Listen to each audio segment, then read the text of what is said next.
Hello everyone, এটা হচ্ছে আমাদের বাড়ির ফ্রন্টটা।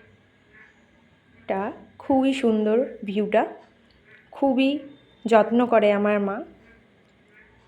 আজকে আমাদের দুপুরের লাঞ্চ মেনুতে ছিল কুমড়ো ভাজা, চাল কুমড়ো পাতা দিয়ে একটা শাকের তরকারি, আর মাছের মাথা দিয়ে ছিল আলু পটলের তরকারি, একটা মাছের তরকারিও ছিল। আজকে আমাদের দুপুরে হালকা রান্না হয়েছিল, কারণ রাতে ছিল মাটন কষা। এবার দেখতেই পাচ্ছ কাঠের উনুনে মাটন কষা হচ্ছে, যেটা আমার মাই করেছে, আমি একটু হেল্প করেছিলাম।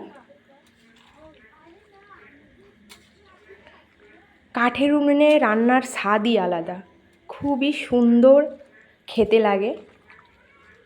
আর সত্যি কথা বলতে মাটন রান্নাটা খুবই ভালো হয়েছিল, এত সুন্দর সেদ্ধ হয়েছিল, হালকা আঁচে হচ্ছিল কাঠের উনুনে, খুবই ভালো হয়েছিল। দেখতেই পাচ্ছ রান্নার পরে কালারটা দারুণ এসছে।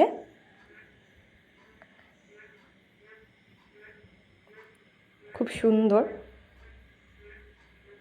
আর এটা ছিল আমাদের বাড়ির ফ্রন্ট সাইডটা, যেটা তোমরা সকালেই দেখেছিলে ভিউটা। এটা হচ্ছে রাত্রেবেলা ভিউ। দেখে মনে হচ্ছে না কেমন কেমন একটু লাগছে? দারুণ লাগে আমার এই রাত্রের ভিউটা, এত সবুজ লাগে, খুবই সুন্দর লাগে। আজকের ব্লগটা যদি তোমাদের ভালো লাগে তাহলে লাইক, কমেন্ট অ্যান্ড শেয়ার করো। প্লিজ সাবস্ক্রাইব করবে।